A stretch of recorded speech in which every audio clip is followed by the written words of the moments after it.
ప్రపంచ మత్స్య దినోత్సవం సందర్భంగా ఈరోజు గౌరవ స్థానిక శాసనసభ్యులు శ్రీ ఆళ్ల రామకృష్ణారెడ్డి గారు, గౌరవ ఎమ్మెల్సీ శ్రీ హనుమంతరావు గారు, అలానే ఇతర ప్రజాప్రతినిధులు, అధికారులు అందరూ ప్రకాశం బ్యారేజ్ దగ్గర ఈ రోజున 25 లక్షల చేప పిల్లల్ని ఈ ప్రకాశం బ్యారేజ్లో వదలాలనే లక్ష్యంతో ఈరోజు 17 లక్షలు ఇంచుమించుగా ఈ ప్రకాశం బ్యారేజ్లో విడుదల చేస్తున్నాం. మనందరికీ తెలుసు, మత్స్య సంపద ఎంతో విలువైనది. కాకపోతే అనేక కారణాల వల్ల సంపద ప్రతి సంవత్సరం క్షీణించడం మనం అందరం చూస్తూ ఉన్నాం. వరల్డ్ హెల్త్ ఆర్గనైజేషన్ కూడాను ఈ ఫిష్కు ఉన్నటువంటి దానికి ఉన్న శక్తిని, ఆరోగ్యాన్ని ఇప్పటికే అనేక రూపాలలో తెలియజేయడం కూడా జరిగింది.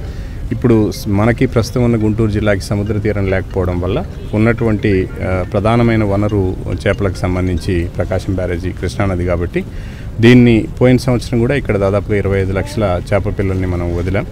ఇక్కడ ఉన్నటువంటి మత్స్యకారులకి ఇది ఒక ప్రధానమైన వనరు, అలానే ప్రజలందరికీ కూడా మంచి పౌష్టికాహారం కూడా లభ్యమయ్యేటటువంటి కేంద్రం కాబట్టి దీన్ని ఈ సంవత్సరం కూడా 25 లక్షల చేప పిల్లల్ని వదిలే కార్యక్రమాన్ని పెట్టుకోవడం జరిగింది. దీంతో పాటుగా ఒకసారి మత్స్యకారులందరికీ కూడా రాష్ట్ర ప్రభుత్వం, గౌరవ ముఖ్యమంత్రి వర్యులు ఎప్పుడు ఏదైనా ప్రమాదవశాత్తు వేట సమయంలో ఏదైనా ఇబ్బంది జరిగితే వారందరికీ కూడా ప్రమాద బీమాని ఏర్పాటు చేయడం, అది కూడా 10 లక్షల రూపాయలు బీమా ఏర్పాటు చేయడం, అలానే దాంతోపాటుగా 50 సంవత్సరాలు దాటిన మత్స్యకార సోదరులందరికీ కూడా పెన్షన్ కూడా, మిగిలిన వాళ్ళందరికీ ఓల్డ్ ఏజ్ పెన్షన్ 60 సంవత్సరాలు అయితే మత్స్యకారులకి 50 సంవత్సరాలు దాటిన వాళ్ళందరికీ కూడా నెల ఇప్పుడు 2750 రూపాయలు పెన్షన్ రూపంలో ఇస్తున్నాం. దాదాపుగా 591 మంది మన జిల్లాలో ఉన్నటువంటి మత్స్యకారులకి ప్రతి నెల 14 లక్షల పైన పెన్షన్ రూపంలో వారికి సహాయం అందించడం జరుగుతూ ఉంది.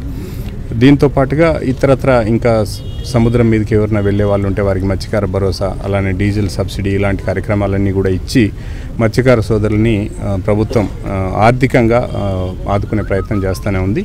సో దాంతోపాటుగా మనకున్నటువంటి వనరుని రక్షించుకుంటూ ఇక్కడ వారికి ఏదైనా అవసరాలు ఉంటే వాటిని ఎప్పటికప్పుడు గుర్తించి పరిష్కరించడం కోసం ఈ ప్రయత్నాలు చేస్తున్నాం. అదే యాక్చువల్గా ఏంటంటే ఆ రకమైన పద్ధతులు ఉండకూడదు. బేసికల్గా ఫిషరీస్ డిపార్ట్మెంట్ అంతని కూడా కొంచెం అలర్ట్ చేద్దాం.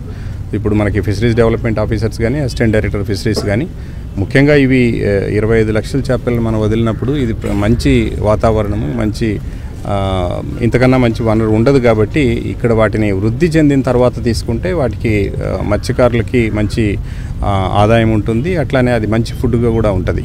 సో అట్లా కాకుండా వాటిని ముందే ఇప్పుడు తీసేసుకుంటే ఏ రకమైన ఎవరికి కూడా లబ్ధి జరగదు. సో దాన్ని తప్పనిసరిగా మానిటర్ చేద్దాం.